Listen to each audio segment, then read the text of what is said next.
Welcome back to UConn Women's Basketball Daily, your one-stop shop for everything Huskies women's basketball. I'm your host, Hamilton Neal, and today we're taking a deep dive on Caroline Ducharme and Allie Zabel. Let's start with Caroline Ducharme. Caroline's story isn't just about basketball. It's about a relentless fight against a series of debilitating injuries, primarily head and neck issues. These have plagued her collegiate career, they have thrown it off track, and it all began in 2021-22, her freshman year. While the team maintained it wasn't a concussion, a hit to the head in a game against DePaul in January 2022 shook her up. She pushed through, but doctors later realized she never fully recovered from that initial impact, making her susceptible to more severe symptoms from even minor hits thereafter. Despite missing 4 games that season, she showed flashes of brilliance, averaging 16.2 points over a 16-game stretch when other injuries hit the team. Her sophomore year brought a significant setback. A concussion sustained from running into a screen in practice sidelined her for 13 games over a 6-week period. Then came the summer of 2023. During UConn's European trip, Caroline took a ball off the head in an exhibition game, forcing her to sit out the rest of the tour. The problems intensified. 4 games into the 2023-24 season, severe turbulence on the team's flight to the Cayman Islands exacerbated her head and neck issues. At this point, the decision was made for her to medical redshirt, and she missed the entire remainder of that season. This was affecting her everyday life, not just on the basketball court. She had to avoid bright lights, loud noises, and manage screen time and schoolwork. There were moments that she doubted if she'd ever return to the court. That's something that I mused about on this channel. Her mother, Chrissy, echoed those concerns, speaking of difficult conversations about Caroline's future. Her determination and drive, it's never wavered. Last year, she moved to Florida for 3 months, from late April to July.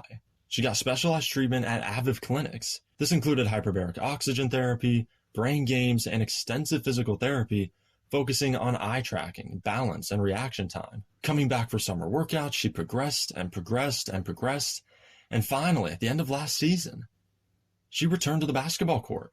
She played limited minutes, but you could see the joy on her face. Her teammates, Coach Auriemma, they were all thrilled for her.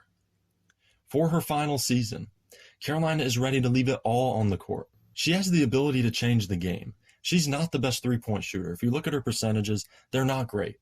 But she can knock down a shot. She can keep a defense honest now and then by hitting a shot from beyond the arc. She can get to the rim. When she was averaging 16 points a game, she was getting downhill. She was getting inside. She displayed so many great things, and I believe that she can contribute to this basketball team this season. Is it going to be a huge role? Maybe not. That remains to be seen. This audio was created with podcastle.ai. Going to be a huge role? Maybe not. That remains to be seen.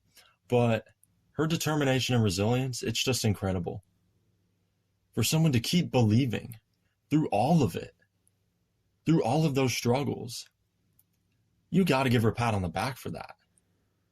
You got to give her a slow clap for that. Even through all this time when she hasn't been playing, she's been part of the soul, the heart and soul of UConn women's basketball. We'll see what kind of impact she makes this season, how much playing time she gets. No matter how much it is, just being back on the court, just playing basketball again, that's a win. That's a dub for Caroline Ducharme. Next, let's talk about Allie Ziebell. She was the number 7 recruit in the 2024 class. She is UConn's next sniper, a flamethrower from beyond the arc, and someone who can truly blow games open with her shooting. 3-point shooting is her biggest strength. Carly Samuelson is a comp, Katie Lou Samuelson is a comp, minus the size. She won the 3-point shooting contest at the McDonald's All-American game and at UConn's first night event. She knocked down 11 of her 12 shots in the first round, including her first 8. This was no surprise to her teammates because every single day in practice, they see her knocking down shot after shot after shot. She shot over 45% from 3 during her 4 years at Neenah High School in Wisconsin, making over 100 triples in her senior season. In catch-and-shoot situations, she's elite. She has a mid-range game. She reads the floor exceptionally well. She has good passing instincts. She believes every time the ball leaves her hand, it's going to go in. This is a trait that Geno Auriemma has compared to azzi fudd and Paige Bueckers. Her ability to stretch the floor, it's going to open up driving lanes for her teammates. This UConn team is always good at 3-point shooting. They're always great at passing. They share the basketball as well as anybody. This UConn team is so versatile. You have the players that can drive inside, and you have the players that can stretch the floor, and Allie might be the best shooter of the whole bunch. She has to work on being aggressive when she gets out on the floor. She can't be passive. She can't be deferential. She admitted that sometimes she's been those things. So she has to work on that physically, just get stronger, work on the mental part of the game. All of this will unlock her full potential. Defensively, her footwork and technique could use some improvement, but she has the tools to become a solid two-way player.